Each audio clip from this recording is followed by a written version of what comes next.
forward, sa Monday po, mapapag-usapan na naman po ba ito? And do you see further siguro scenes or scenarios like this on Monday?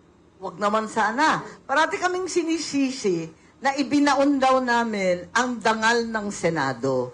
Ang totoo, nawala ang dangal ng Senado nung pinagtatakpan yung mga mastermind ng flood control, nung hininto yung blue ribbon. Doon talaga nabaon yung dangal ng Senado. Aminin natin, itong mga takbuhan, sigawan, alitan, bardagulan, sabihin natin, hindi naman yan eh.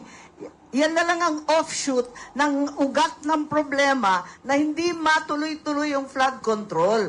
Pagkatapos, lumala pa from flood control, naging tsa-tsa pa at term extension. Doon naman talaga nababaon ang aming institusyon ng Senado, ng inyong Senado. Doon talaga nagkakaproblema.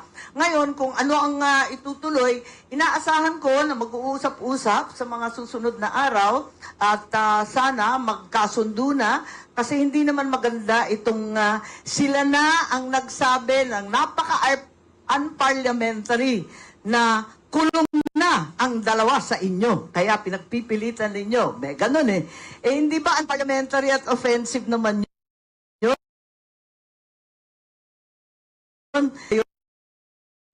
Kaya eto nga, sana magkasundo na yung dalawang panig, titiisin na namin sila, tiisin na rin nila kami. Pero wag naman ganon. Pag sila, pwede.